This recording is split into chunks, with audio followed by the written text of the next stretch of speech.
नमस्कार, money nine की खास पेशकश इकोनॉमिकम में आप सभी का स्वागत है। अर्थात की नई किस्त लेकर के मनी नाइन के संपादक अंशुमान सर स्टूडियो पहुंच चुके हैं। अंशुमान सर, बहुत बहुत स्वागत है आपका।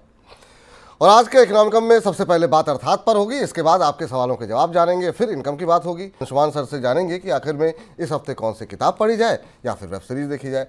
अर्थात का विषय एक आज ऐसे घटनाक्रम पर है जिसका असर भारत सहित पूरी दुनिया पर पड़ने वाला है, और वो विषय है पेट्रो डॉलर, जिसको लेकर के सऊदी अरब ने यूएस को झटका दिया है। पेट्रो डॉलर के खात्मे की खबर चर्चा में है और इस व्यवस्था के खत्म होने का दुनिया पर बड़ा असर होने वाला है। क्या था पेट्रो डॉलर? इसके खत्म होने से किसको नुकसान होगा और किसे फ़ायदा? जितने मुंह उतनी बातें। आज का विषय भी यही पेट्रो डॉलर है। लेकिन अंशुमान सर इस विषय की शुरुआत एक टेढ़ी पहेली से कर रहे हैं। अंशुमान सर, क्या है वो पहेली? इकोनॉमिकम के इस संस्करण में आपका स्वागत है। पेट्रो डॉलर की खबर आप तक भी पहुंची होगी। पूरी दुनिया में लोगों को पता है कि सऊदी अरब ने अमेरिका के साथ अब तेल के लिए जो 1970 के दशक में समझौता हुआ था उसे बंद कर दिया और ख़त्म कर दिया, और इसके बाद अकेले डॉलर में अब तेल का भुगतान नहीं लिया जाएगा। जटिल कॉम्प्लिकेटेड समझौता था और इसके कई सारे हिस्से हैं, पर यह पहली की शुरुआत इसलिए हम कर रहे हैं क्योंकि बेहद दिलचस्प मुकाम पर ये समझौता ख़त्म हुआ है।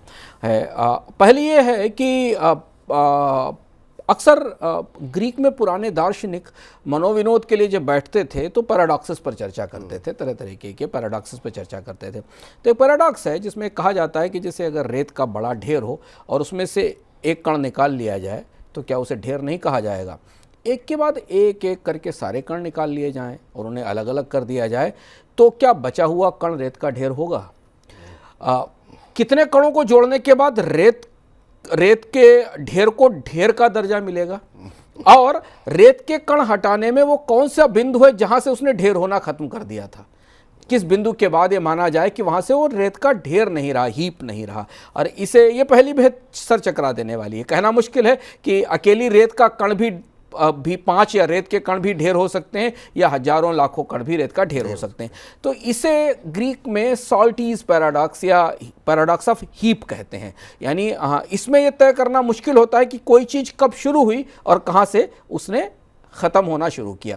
तो तेल बाजार में आपको इस समय यही पैराडॉक्स दिख रहा है। सऊदी अरब ने लगभग 80 साल से चली आ रही इस पेट्रो डॉलर व्यवस्था का समापन कर दिया और उसे वास्तविक रूप से उससे बाहर आ गया। मतलब ये कि सऊदी अब अकेले पेट्रो डॉलर लेकर या डॉलर में तेल नहीं बेचेगा। दुनिया के किसी भी देशों को अगर सऊदी अरब से तेल खरीदना था तो पहले उसे डॉलर में भुगतान करना पड़ता था, केवल डॉलर में। लेकिन अब वो युआन, येन और यूरो में भी तेल का भुगतान कर सकेंगे। 3 और करेंसीज व्यवस्था में शामिल हो गई हैं। तो अगर आप दुनिया की राजनीति से राबिता रखते हैं, आप करीब से देख रहे हैं पूरी दुनिया को और तेल बाजार को देख रहे हैं, कूटनीतिक बदलावों को देख रहे हैं, बाइडन और एमबीएस के रिश्तों को देख रहे हैं, और थोड़ा पीछे जाकर सऊदी और अमेरिका के कूटनीतिक आर्थिक रिश्तों को समझते हैं, तो आपके दिमाग में सवाल हमेशा आया होगा कि व्यवहारिक रूप से पेट्रो डॉलर आज खत्म हुआ या पहले कभी खत्म हो चुका था? ये था ही नहीं, ये एग्जिस्ट ही नहीं कर रहा था, या ये पहले कभी खत्म हो गया था? ये वो पहेली है जिस पहेली को सुलझाने की कोशिश लोग कर रहे हैं। तो ये तो आपने बड़ी पहेली उलझा दी सर, कि क्या वाकई में पेट्रो डॉलर पहले खत्म हो गया था, मतलब या अभी खत्म हुआ या इसकी शुरुआत पहले ही हो चुकी थी? या ये भी पहेली है कि पेट्रो डॉलर खत्म होगा कि नहीं होगा, बना हुआ भी है, और इसीलिए ये बड़ा पैराडॉक्स है। तो हम आपको इस पहेली के सारे हिस्सों से मिलवाएंगे। सवाल नंबर 1, क्या पेट्रो डॉलर अभी खत्म हुआ या पहले खत्म हो चुका था? सवाल नंबर 2, क्या पेट्रो डॉलर वास्तव में खत्म हो गया या ये बना रहेगा? और अगर पेट्रो डॉलर नहीं तो फिर आगे क्या होने वाला है? तो हम इसे समझने की कोशिश करेंगे। अब जितने में उतनी बातें हैं इस समय विपुल जी। कुछ लोग कह रहे हैं कि पेट्रो डॉलर तो उसी दिन खत्म हो गया था जब अमेरिका के राष्ट्रपति जो बाइडेन और सऊदी सुल्तान मोहम्मद बिन सलमान के बीच रिश्ते बिगड़े थे। सऊदी और अमेरिका के रिश्तों का इतिहास बेहद उर्वर, बेहद बड़ा है। करीब 15 अमेरिकी राष्ट्रपति, 7 सऊदी सुल्तान, 2 खाड़ी युद्ध और अमेरिका पे आतंकी हमले के बाद भी सऊदी अरब और अमेरिका के राजनीतिक रिश्ते दुनिया में सबसे मजबूत रिश्ते माने जाते हैं। करीब 15 प्रेसिडेंट्स आकर चले गए निक्सन के ज़माने से, अगर आप देखें अभी तक 7 सुल्तानों की पीढ़ियां गुजर गईं, इतने बड़े युद्ध हो गए, पर अमेरिका और सऊदी के आर्थिक और राजनीतिक रिश्तों में कभी कोई खरोंच या दरार नहीं आई। लेकिन 2021 में रिश्ता टूट गया। ये भी हाल की बात है, ज़्यादा पुरानी बात नहीं है। आपको याद होगा कि इस्तांबुल में वाशिंगटन पोस्ट के एक पत्रकार थे जमाल खशोगी, उनका मर्डर हुआ था, उनकी हत्या हुई थी इस्तांबुल में। और उसके बाद अमेरिकी एजेंसियों ने, बाइडेन के नेतृत्व में ही व्हाइट हाउस और अमेरिकी एजेंसियों ने ये आरोप लगाया कि खशोगी की हत्या में सीधे तौर पर MBS का हाथ है या सऊदी सुल्तान का हाथ है। और इसके बाद जो रिश्ते खराब हुए फिर वो वापस पटरी पर नहीं लौटे 2021 के बाद। तो इस समय बाइडेन और MBS के बीच में या मोहम्मद बिन सलमान और अमेरिका और सऊदी अरब के रिश्तों का सबसे खराब, सबसे तनावपूर्ण दौर चल रहा है। और उस स्थिति में ये 80 साल पुराना समझौता भी खत्म हो गया। लोग कह रहे हैं कि तब खत्म हो गया था, कुछ लोग कहते नहीं ऐसा नहीं हुआ, ये तो राजनीतिक रिश्ते थे, ये तो इससे पहले खत्म हो गया था, 2021 से पहले। 2016 में जब अमेरिकी कांग्रेस ने पहली बार अमेरिका से तेल के निर्यात पर प्रतिबंध को खत्म कर दिया था। 2016 तक अमेरिका तेल का एक्सपोर्ट नहीं करता था। आपको याद होगा वो किस्सा हम आगे बताएंगे कि अमेरिका की तेल पर निर्भरता थी। 1970 के दशक में ऑयल एम्बार्गो लगाया गया था और उसके बाद अमेरिका पूरी तरह से तेल पर निर्भर था उस वक्त सऊदीज़ के। लेकिन जब निर्यात से प्रतिबंध हटा दिया गया, 40 साल बाद अमेरिका फिर तेल का निर्यातक हो गया। 1975 में प्रतिबंध लगाया गया था जब ऑयल एम्बार्गो लगा था, उसी दशक की बात है। निर्यात का मतलब था कि तेल के उत्पादन में अमेरिका की आत्मनिर्भरता और सरप्लस उत्पादन। और इसके बाद अब अरब का तेल उसकी बला से, और उसके बाद ओपेक और अमेरिका के बीच खुला टकराव शुरू हो गया और उन बाजारों में अमेरिका का तेल बिकने लगा जिन बाजारों में पहले सऊदी के तेल का दबदबा था। तो लोगों का कहना है कि पेट्रो डॉलर की दुनिया तो उसी समय खत्म हो गई थी 2016 में, जिस दिन से अमेरिका कच्चे तेल के प्रोडक्शन में सेल्फ रिलायंट हुआ और उसने दुनिया के बाजार में बड़े निर्यातक का दर्जा हासिल कर लिया। फिर कहने वाले ये भी कहते हैं कि 2021 में नहीं, 2022 में पेट्रो डॉलर खत्म हुआ जब शी जिनपिंग सऊदी अरब की यात्रा पे गए थे, जिद्दा में थे 2022 में। हम लोगों ने उसे विस्तार से रिपोर्ट भी किया था और ये कोविड के बाद का दौर था। और उस समय उन्होंने ये पेशकश की थी कि अब चीन के साथ तेल बेचने में सऊदी अरब युआन का इस्तेमाल कर सकता है, यानी पेट्रो डॉलर की जगह युआन का इस्तेमाल हो सकता है और युआन में वो भुगतान लेगा। पेट्रो डॉलर की विदाई का परवाना तभी तैयार हो गया था क्योंकि चीन सऊदी अरब का सबसे बड़ा व्यापार भागीदार है और कूटनीतिक तौर पर चीन ने सऊदी अरब को अमेरिका से दूर करने में बड़ी भूमिका निभाई है। और ईरान और सऊदी अरब के जो ताजे रिश्ते बने उनमें चीन की बड़ी भूमिका है। ईरान और सऊदी अरब दोनों कट्टर दुश्मन शत्रु देश थे और उन्हें चीन ने दोस्ती की मेज पर बिठा दिया है। अब ये आप पर है कि आप पेट्रो डॉलर की विदाई को कब से माने। आप तब से माने जब बाइडेन और MBS के रिश्ते खराब हुए, आप तब से माने जब अमेरिकी कांग्रेस ने तेल के निर्यात को खोला और अमेरिका तेल का बड़ा निर्यातक हो गया, सऊदी का बाजार में सीधा प्रतिस्पर्धी बन गया, या आप तब से माने जब चीन और सऊदी के बीच में प्रगाढ़ रिश्ते बनने शुरू हुए और अमेरिका हाशिए पर हो गया। लेकिन तेल के कारोबार का पहिया कूटनीति पर ही घूमता है और इसीलिए पेट्रो डॉलर का अतीत बेहद दिलचस्प है। उसकी रोशनी में हम पेट्रो डॉलर की विदाई या पेट्रो डॉलर की मौजूदगी को समझने की कोशिश करते हैं। आपने कहा अतीत बड़ा दिलचस्प है, ये आखिर में ये पेट्रो डॉलर जो है इतना अनोखा, इतना विशेष क्यों था? दुनिया में बड़े बड़े अनोखे समझौते हुए हैं विपुल जी। अगर आप आज इन समझौतों को 20 साल बाद, 25 साल बाद देखें तो आपको लगेगा कि ये हो कैसे गया था। आजकल तो ऐसा हो ही नहीं सकता, ऐसी स्थिति कभी बन ही नहीं सकती। पर किस परिस्थिति में इस तरीके के एग्रीमेंट्स होते थे, संधियां दुनिया के देशों के बीच होती थी, बड़ा दिलचस्प और रोमांचक इतिहास रहा है। जैसे जापान का प्लाजा समझौता था, उस समझौते ने जापान को डुबा दिया पर जापान ने खुद ही वो समझौता किया था। ऐसा समझौता पूरी दुनिया में कोई नहीं करेगा। हुआ ये कि जो पेट्रो डॉलर समझौता है इसे अमेरिकी कूटनीति का मास्टरपीस माना जाता है। दुनिया में इतना प्रभावी ढंग से कूटनीतिक समझौता और ऐसी परिस्थितियों में किए गए कूटनीतिक समझौते और नहीं है। कूटनीति के स्कूलों में, इंटरनेशनल रिलेशंस के स्कूलों में, इंटरनेशनल पॉलिटिकल इकोनॉमी के स्कूलों में पेट्रो डॉलर समझौते को एक अध्याय के तौर पर पढ़ाया जाता है कि कैसे ग्लोबल कूटनीति काम करती है। और ये पूरा का पूरा समझौता दुनिया के दो बड़े कूटनीतिक लोगों की दिमाग की उपज था। एक थे हेनरी किसिंजर, जिनका नाम आप जानते हैं, जिन्होंने अमेरिका की कूटनीतिक ताकत को बनाया था, और दूसरे दिग्गज थे सऊदी अरब के तेल मंत्री अब्दुल ज़की यमनी। अब्दुल ज़की यमनी पर हमने किस्सों के सिक्के में विस्तार से बात भी की थी, उसका लिंक भी हम लगा देंगे, उसे आप दोबारा देख लीजिएगा। ज़की यमनी की ताकत क्या थी उससे पता चलेगी, हम यहाँ विस्तार से उसे नहीं बता सकते, उसे आप उसे देखें। हुआ यह कि 1971 में ब्रेटन वुड्स व्यवस्था खत्म हो गई, निक्सन ने गोल्ड स्टैंडर्ड खत्म कर दिया, विनिमय दर आज़ाद हो गई, और उसी समय से, उसी साल से पूरी दुनिया में विपुल जी मुद्राओं में तेज उतार चढ़ाव होने लगा, क्योंकि गोल्ड स्टैंडर्ड खत्म हुआ तो मुद्राएं जो है वो अलग अलग तरीके से पेग होने लगी और उसमें एक्सचेंज में वॉलेटिलिटी आना शुरू हो गई।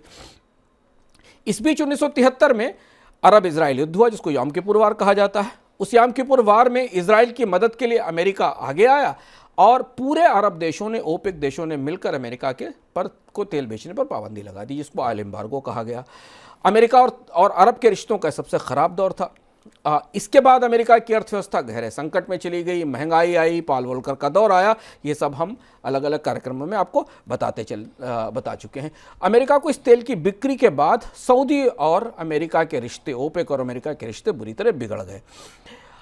ये इस पेट्रोडॉलर समझौते को कूटनीति के अध्यायों में सबसे ज़्यादा ध्यान से क्यों पढ़ाया जाता है और क्यों बेहद रोचक और रोमांचक समझौता आज भी है, उसकी वजह सबसे बड़ी है कि 1973, किसी को उम्मीद नहीं थी कि 1973 में अमेरिकी अर्थव्यवस्था को घुटने पर ला देने वाला सऊदी अरब और ओपेक, क्योंकि ओपेक की लीडरशिप सऊदी अरब के पास तब भी थी और आज भी है।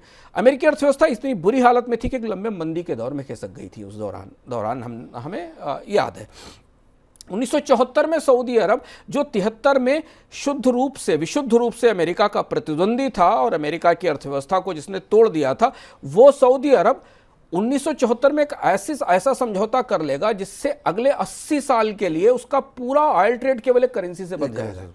ये अनोखी बात थी। 73 में झगड़ा और 74 में ऐसी गाढ़ी दोस्ती कि फिर वो गाढ़ी दोस्ती 2021 तक चलती रही और समझौता तो 2024 में खत्म होता है। और ये एक ही करेंसी से, पूरी दुनिया में इतनी करेंसीज हुई लेकिन एक ही करेंसी से अपने कारोबार को जोड़ देगा, ऐसा किसी ने नहीं सोचा। किसिंजर इस समझौते के नायक थे, किसिंजर इसके हीरो थे, आर्किटेक्ट थे। उन्होंने असंख्य गुप्त बैठकें हुई, ऐसा माना जाता है, किसिंजर और सऊदी सुल्तान के बीच, और उन्होंने सऊदी शाह को इस अनोखी संधि पर राजी कर लिया। इस संधि पर राजी कर लिया कि सऊदी भविष्य में दुनिया के किसी भी देश को तेल भेजेगा तो उसके बदले वो अमेरिकी डॉलर में भुगतान लेगा, अमेरिकी डॉलर में पेमेंट लेगा। सऊदी अरब के जो तेल मंत्री थे ज़की यमनी, वो बेहद अनोखे कैरेक्टर थे, बड़े दिलचस्प कैरेक्टर थे। दुनिया की तेल कूटनीति के इतिहास में इतना दिलचस्प और इतना वाइब्रेंट कैरेक्टर कोई नहीं हुआ। एक बार तो उनका अपहरण कर लिया था आतंकवादियों ने, और वो बाद में उसे छूट कर, उसको राजी करके, दोस्ती करके अपहरण से बाहर निकल कर आ गए थे। बेहद दिलचस्प कैरेक्टर थे उनका, वो किस्सों के सिक्के आप जरूर देखिएगा, आपको उसमें पता चलेगा। ज़की यमनी ने 1973 में पूरे ओपेक देशों को अमेरिका पर प्रतिबंध लगाने के लिए राजी किया था, और उसमें सऊदी अरब की तरफ से ये धमकी भी दी गई थी और मदद भी दी गई थी कि जो ओपेक देशों को नुकसान होगा उसकी भरपाई सऊदी अरब करेगा, और जो ओपेक देश सऊदी अरब के साथ मिलकर अमेरिका पर प्रतिबंध नहीं लगाएंगे उन पर सऊदी अरब कार्रवाई करेगा। ये वो ज़की यमनी थे जो 1973 में जेद्दा में बैठकर अमेरिका के सबसे बड़े शत्रु थे और 1974 में किसिंजर के साथ मिलकर दुनिया का सबसे अनोखा समझौता कर रहे थे। तो अब्दुल ज़की यमनी की बड़ी भूमिका थी सऊदी शाह को ये इस बात के लिए राजी करने में कि ये पेट्रोडॉलर समझौता किया जाए। अब इससे हुआ क्या, इससे सऊदी अरब को अमेरिका की सैन्य मदद मिली और लंबे समय तक अमेरिका का डिफेंस और स्ट्रेटेजिक सपोर्ट सऊदी अरब के साथ रहा। आर्थिक सहायता भी मिली क्योंकि उस समय आर्थिक सहायता की ज़रूरत थी। मध्य पूर्व में सऊदी का रसूख अचानक बढ़ गया। जैसे ही यौम किपुर वार खत्म हुआ, अरब इजराइल वार खत्म हुआ, अमेरिका के साथ आने से सऊदी एक बड़ी ताकत बनकर उभरा पूरे मध्य पूर्व की राजनीति में, जो उसके प्रतिस्पर्धियों पर खासा भारी पड़ा। दूसरी तरफ अमेरिका ने इसके लिए इस डील से बहुत कुछ हासिल किया। अमेरिकी डॉलर को एक अनोखी ताकत मिल गई इससे, क्योंकि गोल्ड स्टैंडर्ड खत्म हुआ था, अमेरिकी डॉलर के पास, अमेरिकी डॉलर्स में तेज वॉलेटिलिटी थी, और अब दुनिया भर के किसी भी देश को तेल खरीदने के लिए डॉलर खरीदने की जरूरत थी, क्योंकि सऊदी अरब डॉलर में पेमेंट ले रहा था। तो इसलिए ग्रीनबैक को दुनिया के विदेशी मुद्रा भंडारों में अनिवार्य जगह मिल गई, क्योंकि तेल तो सबको चाहिए, तो जिसको तेल चाहिए उसे डॉलर चाहिए, और डॉलर विदेशी मुद्रा भंडारों में रहेगा। इसलिए पूरी दुनिया में डॉलर का एक बड़ा बाजार है, डॉलर की एक बड़ी मांग तैयार हुई इस पेट्रोडॉलर समझौते से। इसके बाद फिर ओपेक की बाकी इकोनॉमीज थी, उन्होंने भी पेट्रोडॉलर को परोक्ष प्रत्यक्ष रूप से अपने साथ शामिल कर लिया। तो चाहे वो सऊदीज हों या अफ्रीका की इकोनॉमीज हों या बाकी तेल अर्थव्यवस्थाएं हों मिडिल ईस्ट की, वो भी डॉलर के बदले तेल बेचने लगी। तो ये सऊदी, और इसलिए ये सऊदी और अमेरिका का सबसे बड़ा कूटनीतिक कू था, सबसे बड़ा डिप्लोमेटिक समझौता था, जिसने दोनों देशों को लगभग 80 साल तक बड़ी मदद की और दोनों को अर्थव्यवस्था में स्थापित किया, लेकिन अब चीज़ें बिखर गई। जी, लेकिन सवाल अब ये है, कई लोग कह रहे हैं पेट्रो डॉलर कभी खत्म ही नहीं होगा, क्या वाकई में ऐसा संभव है? हाँ, बिल्कुल सही है कि जैसा जो लोग कह रहे हैं कि पेट्रो डॉलर खत्म हो रहा है, पेट्रो डॉलर के खत्म होने से अमेरिका का दबदबा खत्म हो जाएगा, अब हम दूसरे हिस्से की तरफ चलते हैं, ये तो अतीत की बात हुई। वर्तमान में कच्चे तेल की दुनिया बेहद दिलचस्प ढंग से बदली है और वो बदलाव ये है कि इस पेट्रो डॉलर समझौते के खत्म होने के बाद भी अमेरिका को कोई असर नहीं पड़ा, व्हाइट हाउस को कोई असर नहीं पड़ा, हमने डॉलर में कोई बड़ा बदलाव नहीं देखा डेला। इस फैसले के बाद कि डॉलर की कीमत में कोई तेज गिरावट आई हो, ऐसा कुछ नहीं हुआ। ऐसा क्यों नहीं हुआ, उसके पीछे की वजह मैं आपको बता रहे हैं कि पेट्रो डॉलर क्यों खत्म नहीं होगा। कच्चा तेल जो क्रूड ऑयल है ना, वो दुनिया में इतिहास का आईना है। अगर आप क्रूड का इतिहास पढ़ें एक तरफ, तो आपको पूरी दुनिया के कूटनीतिक रिश्तों का इतिहास दिखाई देगा और इसी मामले में ये दुनिया की सबसे रोमांचक कमोडिटी है, सबसे रोमांचक इकोनॉमिक प्रोडक्ट है। 1970 में अमेरिका को डॉलर की मदद के लिए एक मजबूत सहारा चाहिए था, क्योंकि डॉलर लड़खड़ाया हुआ था और अपने लिए ऊर्जा सुरक्षा चाहिए थी। दो चीज़ें चाहिए थी। जब तक कि अमेरिका में तेल उत्पादन बढ़ता, अगले एक दशक तक उसे अपने लिए तेल आपूर्ति की गारंटी चाहिए थी। सऊदी अरब को 1970 में अपने लिए एक मजबूत उभरता हुआ बाजार चाहिए था कच्चे तेल को बेचने के लिए, क्योंकि तब तक दुनिया की अर्थव्यवस्थाओं में इतनी डिमांड नहीं थी, अमेरिका की अर्थव्यवस्था में बड़ी डिमांड थी। दूसरी चीज, उसे अरब की राजनीति में अमेरिका जैसी बड़ी ताकत का साथ चाहिए था। तो दोनों के रिश्ते विन विन सिचुएशन में सध गए। पेट्रो डॉलर की प्रासंगिकता में या पेट्रो डॉलर के रेलेवेंस में कमी शुरू हुई 1990 के बाद से, जहां से दुनिया में तेल उत्पादन का पूरा परिदृश्य बदलना शुरू हुआ। 1991 के अंत में जब भारत में इकोनॉमिक रिफॉर्म्स चल रहे थे या शुरू हो रहे थे, उस समय अमेरिका में जॉर्ज पी मिशेल के प्रयास से शेल गैस का उत्पादन शुरू हो गया। जॉर्ज पी मिशेल के बारे में भी हमें किस्सों के सिक्के में विस्तार से बात कर चुके हैं, उसे भी आप देख सकते हैं, उसका लिंक इसमें दे देंगे कि अमेरिका के तेल का ट्रांसफॉर्मेशन लाने वाले जो व्यक्ति थे 1991 में जॉर्ज पी मिशेल थे। जॉर्ज पी मिशेल ने शेल में परतदार चट्टानों के भीतर से तेल और गैस निकालने की तकनीक को सफलतापूर्वक विकसित करके स्थापित कर लिया और पैरेलल ड्रिलिंग करके तेल और गैस कुओं में लाई जाने लगी। 2000 तक ये तकनीक विकसित और प्रभावी हो गई। 2005 से अमेरिका में तेल और गैस का उत्पादन बढ़ने लगा। आप चौंकेंगे, दुनिया के इतिहास में आज तक विपुल जी कभी ऐसा नहीं हुआ कि एक ही पीढ़ी में या 4 दशकों में कोई मुल्क ऊर्जा की मोहताजी से ऊर्जा की बादशाहत पर पहुंच गया। अमेरिका का किस्सा यही है। 2005 के बाद अमेरिका ने कच्चे तेल का उत्पादन बढ़ाया, गैस का उत्पादन बढ़ाया और 2014 में अमेरिका कच्चे तेल के उत्पादन में आत्मनिर्भर हो गया, सेल्फ रिलायंट हो गया। 70 में जो देश सऊदी से तेल बंद हो जाने के बाद अपनी अर्थव्यवस्था ठप करा चुका था, महंगाई आ चुकी थी, वो 2014 में तेल उत्पादन में आत्मनिर्भर होकर खड़ा हो गया था। इंपोर्ट लगभग खत्म हो गया। 2016 में तेल का निर्यात खोल दिया गया, हमने आपको बताया। इतनी शेल गैस आने लगी कि अमेरिका में कोयले से बिजली का उत्पादन और तेल से बिजली का उत्पादन लगभग न्यूनतम हो गया और गैस का निर्यात तेजी से बढ़ा। 21वीं सदी के दूसरे दशक तक अमेरिका में जो शेल की गैस की जो चट्टानें थी, वो इतना तेल उगल रही थी कि देश उत्पादन नहीं संभाल पाया। तो इस दशक की, इस सदी की बात है। आज 2023-24 में अमेरिका दुनिया का सबसे बड़ा ऑयल प्रोड्यूसर है। सऊदी अरब और रूस उससे पीछे हैं प्रोडक्शन में, और वो 5वां सबसे बड़ा निर्यातक है क्योंकि उसकी अपनी अर्थव्यवस्था में तेल की खपत खासी ज़्यादा है।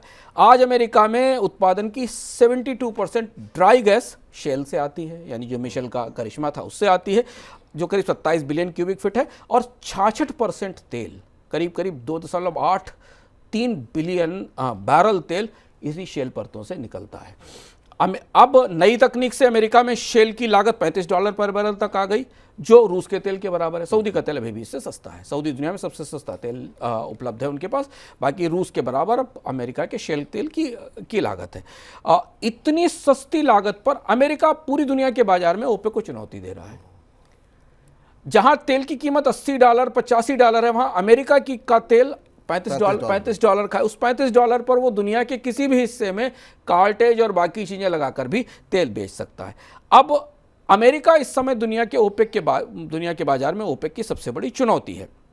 इंटरनेशनल एनर्जी एजेंसी का एक ताज़ा आकलन है, हम आपको चार्ट में भी दिखाएंगे, कि वो बताता है कि 2024 तक जो भी तेल का उत्पादन बढ़ेगा वो सालाना दर करीब 15 लाख बैरल प्रतिदिन होगी, और इसमें कुल सप्लाई 10 से 11 लाख बैरल के 15 लाख बैरल की प्रतिदिन से बढ़ेगा। इसमें अधिकांश बढ़ोतरी नॉन ओपेक कंट्रीज से आएगी, ओपेक से नहीं आएगी। नॉन ओपेक कंट्रीज का मतलब अमेरिका, ब्राज़ील, गुयाना, कनाडा, जो अटलांटिक के उस तरफ के देश हैं, वहाँ से सबसे ज़्यादा बढ़ोतरी आएगी। तो अगर आप ध्यान से देखें तो 2023 के बाद दुनिया में तेल उत्पादन की धुरी बदल गई है। ये धुरी अब ओपेक देशों के हाथ से निकलकर गैर ओपेक देशों के हाथ में पहुंच रही है, जहां अमेरिका इनको लीड कर रहा है। गैर ओपेक देशों का उत्पादन ही इसकी प्रमुख वजह है, जिसकी वजह से दो युद्धों पे, खाड़ी में एक युद्ध चल रहा है और रूस में दोनों युद्ध चल रहा है, और दोनों युद्ध तेल अर्थव्यवस्थाओं के पास हैं। इसके बाद भी कच्चे तेल की कीमतें ओपेक देश बढ़ा नहीं पा रहे हैं, उत्पादन में कटौती के बाद भी। तो अब अमेरिका के पास पेट्रोल भी है और डॉलर भी, और रूस के हाथ से जो तेल का बाजार निकला है वो अमेरिका के पास है, सऊदीया या ओपेक के पास नहीं है। पिछले 2 साल में अमेरिका ने अपने तेल और गैस की आपूर्ति पूरे यूरोप के बाज़ारों में बढ़ा दी है, और अब यूरोप के बाज़ार तेल और गैस के लिए ना तो रूस के मोहताज हैं और ना ओपेक देशों के मोहताज हैं, वो अमेरिका से तेल और गैस खरीद रहे हैं। तो अब तो तेल भारत तक आ रहा है, तो दुनिया में एक बड़ा बाजार डॉलर के पास उपलब्ध है। तो भले ही वो पेट्रो डॉलर सऊदी अरब के साथ काम नहीं कर रहा हो, लेकिन वो पेट्रो डॉलर यूरोप में और बाकी दुनिया के देशों में काम करेगा। तो तकनीकी तौर पर पेट्रो डॉलर इस समझौते से तो विदा हो रहा है, पर तेल के बाजार में अमेरिका का जो विस्तार हुआ है पिछले 5-6 सालों में, और तेल बाजार का एक बड़ा हिस्सा, तीसरा चौथा सबसे बड़ा निर्यातक हो गया है, उस बाजार के हिसाब से आप मान सकते हैं कि पेट्रो डॉलर बना रहेगा। तो 70 के दशक में डॉलर, अमेरिकी डॉलर, दूसरी चीज़ 70 के दशक में अमेरिकी डॉलर तेल का मोहताज था, तेल बाजार का मोहताज था, लेकिन आज अमेरिकी डॉलर की ताकत अमेरिका के ट्रेजरी बॉन्ड्स हैं, जिन्हें पूरी दुनिया निवेश करती है। अब उसे तेल की ज़रूरत नहीं है, दुनिया के हर विदेशी मुद्रा भंडार का, हर देश का, छोटे बड़े देश का विदेशी मुद्रा भंडार का सबसे बड़ा हिस्सा डॉलरों का अमेरिका के ट्रेजरी बॉन्ड में निवेश है। दूसरी चीज़ है कि अमेरिका की पूंजी दुनिया के बाज़ारों में पहुँचती है, इसलिए पेट्रो डॉलर समझौता खत्म होने का असर अमेरिकी डॉलर पर हमें कोई नहीं दिखाई दिया, अमेरिका की अर्थव्यवस्था पर कोई नहीं दिखाई दिया। बड़ा समझौता था, बड़ी इतिहास के एक बड़े दौर का समापन था, पर डॉलर कहीं टस से मस नहीं हुआ, क्योंकि उसकी दो परिस्थितियां कि पेट्रोल साइड से तो उसके पास बाजार है, और बाकी अमेरिकी डॉलर के अब ग्राहक दुनिया में और ज़्यादा और बड़े हैं। अब महत्वपूर्ण सवाल ये है कि सर, चर्चा तो अब पेट्रो युआन की भी हो रही है, वो उसकी क्या हकीकत है और वो क्या संभव हो पाएगा? हाँ, तो अब क्या है विपुल जी, कि पेट्रो डॉलर के साथ एक दूसरी करेंसी उभर रही है, जिसको पेट्रो युआन कह सकते हैं। यानी अब अकेला पेट्रो डॉलर तेल के बाजार पर राज नहीं करेगा, पेट्रो युआन एक करेंसी के तौर पर आ रहा है। और इस दृष्टि से चाइना का ये उभार या चाइना की जो का मुद्रा बाजार में ये प्रवेश या धमक ज़्यादा महत्वपूर्ण है अमेरिका की तुलना में। सऊदी अरब ने पेट्रो डॉलर खत्म करके जिन 3 करेंसीज को शामिल किया है डॉलर के अलावा, उनमें युआन है, येन है और यूरो है। युआन इनमें सबसे ज़्यादा महत्वपूर्ण है। आपको पता है कि रूस पे प्रतिबंधों के बाद यूरोप का तेल बाजार अमेरिका ने ले लिया, और सऊदी के लिए चीन अब सबसे बड़ा बाजार है। सऊदी अरामको वहाँ अपनी रिफाइनरी भी लगाने जा रही है। 1970 के दशक में जो हाल अमेरिका का था सऊदी के लिए, अमेरिका की जिस तरीके की निर्भरता चीन पर तेल सऊदी पर थी, आज 2023-24 के दशक में चीन की वैसी ही निर्भरता तेल के लिए सऊदी पर है। लेकिन फ़र्क इतना है कि बीती सदी में अमेरिका से जितनी आर्थिक मदद और जितनी तकनीकी मदद सऊदी को मिली थी, चीन उससे कहीं ज़्यादा बड़ी मदद लेकर खड़ा है और दे रहा है, क्योंकि चीन सऊदी का सबसे बड़ा व्यापार भागीदार भी है। चीन से तमाम सामान, तकनीक, प्रोडक्ट्स का इंपोर्ट होता है। और दूसरी चीज़ ये कि अमेरिका ने सऊदी के साथ अपने पुराने रिश्तों में चीन में सऊदी को जितनी राजनीतिक या कूटनीतिक रसूख दिलवाया था, उससे कहीं ज़्यादा फ़ायदा चीन ने किया है। देखिए, ब्रिक्स को भारत का दबाव किनारे हटाकर चीन ने सऊदी को ब्रिक्स का सदस्य बनवा दिया। ईरान के साथ रिश्ते बेहतर करा दिए। सऊदी अरामको चीन में रिफाइनरी लगाने जा रही है। तो सऊदी अरब की जो नई ताकत उभर रही है पूरे मध्य पूर्व में, और जहां वो एक पीस मेकर और लीडिंग इकोनॉमी के तौर पर सामने आ रहा है, और अपने सबसे कड़े प्रतिद्वंदी ईरान के साथ भी दोस्ती करके वहां भी निवेश कर रहा है, तो ये जो नया गुट सऊदी, ईरान, रूस का बन रहा है, चीन इसे लीड कर रहा है, और इसलिए ये बदलती हुई धुरी है। इसलिए 2022 में जब शी जिनपिंग सऊदी की यात्रा पर गए थे, तो MBS ने मुद्रा रिश्तों का एक नया अध्याय शुरू किया था। सऊदी इस बात के लिए सहमत हो गया कि वो अपने सबसे बड़े ग्राहक से युआन में भुगतान लेगा, युआन में पेमेंट लेगा। इतना ही नहीं, दुनिया में जो डिजिटल करेंसी की नई ग्रुपिंग बन रही है, जो चीन की अगुवाई में बन रही है, सऊदी ने उसमें भी हिस्सा लिया है। इसका नाम है प्रोजेक्ट एमब्रिज, और ये दुनिया का पहला central bank digital currency cross border exchange system है। करीब 26 देश इसके ऑब्जर्वर हैं। इसमें Israel, Namibia, France, Bahrain, Egypt, Thailand, अमीरात, जॉर्डन, ऑस्ट्रेलिया और सऊदी के बैंक इसके मेंबर हैं। और ये प्रोजेक्ट चाइना के पीपुल्स बैंक और हांगकांग मॉनेटरी अथॉरिटी के नेतृत्व में बन रहा है।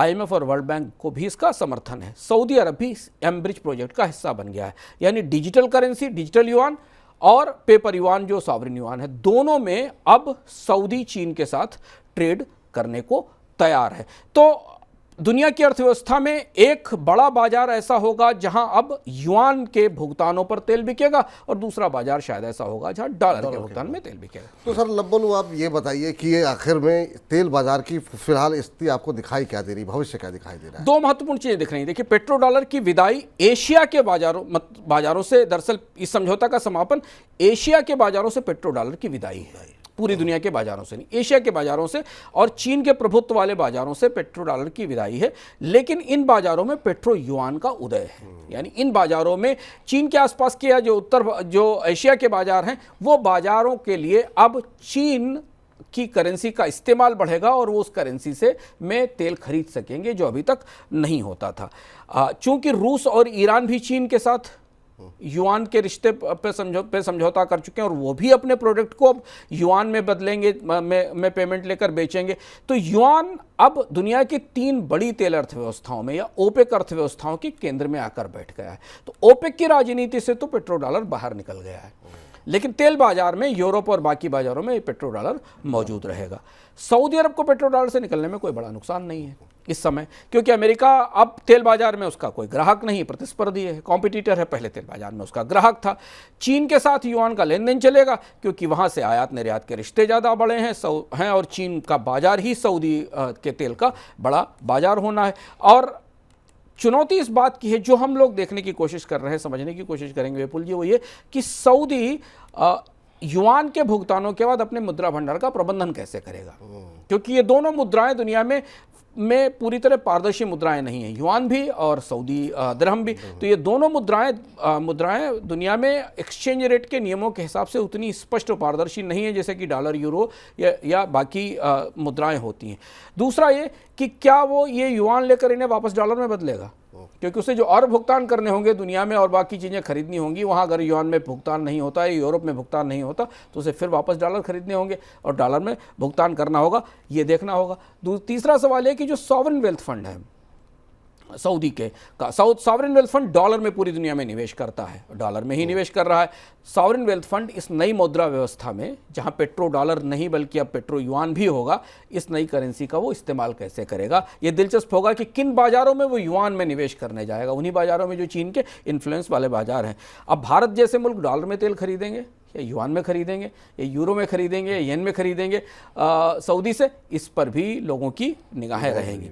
तेल के बाजार में बड़ा दिलचस्प वक्त है, 2 ध्रुव बन गए हैं, एक ओपेक और नया ओपेक ब्रिक्स है। एक ये नया ग्रुप है जिसको हम लोग नया ओपेक कह सकते हैं, क्योंकि ब्रिक्स में भी अब प्रमुख तेल अर्थव्यवस्थाएं पहुंच गई हैं, और जहां 3 सबसे बड़े उत्पादक हैं, सऊदी, ईरान और रूस, ये 3 बड़े सब उत्पादक हैं जो चीन के सीधे प्रभुत्व में मौजूद हैं, और ये यहाँ की तेल अर्थव्यवस्थाएं इनके नेतृत्व में होंगी। जबकि दूसरा खेमा अटलांटिक पार के तेल उत्पादकों का है, जिसमें कनाडा और अमेरिका, गुयाना, ब्राज़ील के देश हैं। इनके साथ आप यूरोप के नॉर्वे जैसे देश को भी शामिल कर लिया जाए, जो अमेरिका के इशारे पर चलेंगे। यानी ये डॉलर के प्रभुत्व का क्षेत्र होगा, और ये दूसरा हिस्सा ओपेक और गौर ओपेक का युआन के प्रभुत्व का क्षेत्र होगा।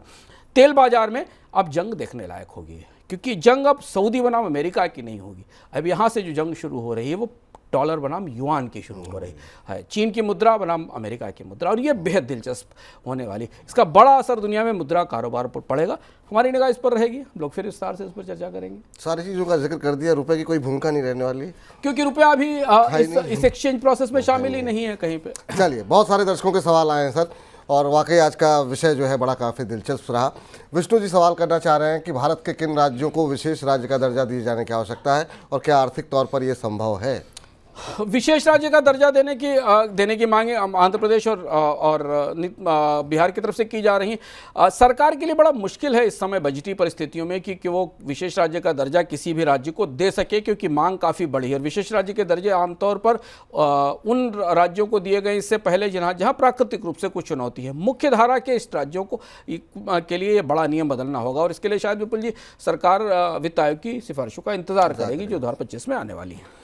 चलिए अगला प्रश्न लेते हैं और ये विजय कृष्णन जी का सवाल है कि सरकार ने जो भारी कर्ज लिया हुआ है उसका इस्तेमाल कहाँ हो रहा है, कि कैसे, मतलब कहाँ हुआ है अब तक जो कर्ज लिया जा रहा है? हमने विस्तार से आपको बताया था कि पिछले सालों में सरकार ने जितना अधिकांश कर्ज लिया वो इंफ्रास्ट्रक्चर बनाने में, सरकार के खर्चों में, बाकी जगह का जहाँ प्राइवेट सेक्टर को इन्वेस्टमेंट करना चाहिए था वहाँ इन्वेस्टमेंट नहीं हुआ, सब्सिडीज़ में वो खर्च हुआ है और इसके अलावा पुराना कर्ज चुकाने में खर्च शुरू हुआ है। और इसलिए इस साल के बजट में अब सरकार को कर्ज के कार्यक्रम में कटौती करनी ही पड़ेगी। चलिए सर, अब सवाल तो बहुत सारे हैं लेकिन समय की थोड़ी कमी है। इनकम की बात कर लेते हैं। इनकम की बात में क्या कुछ सजेस्ट करेंगे आप? शेयर बाजार लगातार चर्चा में है। मनी 9 ने एक नया शो और शुरू किया है ताकि आप शेयर बाजार में निवेश के मामले में और गहराई से जानकारी कर सकें। और हमारे यहाँ वो शो 10:30 बजे आता है, उसका नाम है बीच बाजार। चलते हुए बाजार में आपकी निवेश रणनीति क्या हो, कहाँ से निकलें, कहाँ खरीद करें, किसे रोकें, इसके बारे में विस्तार से जानकारी करें और खासतौर से मिड कैप और स्मॉल कैप के बारे में अपनी रणनीति सही ढंग से बनाएं।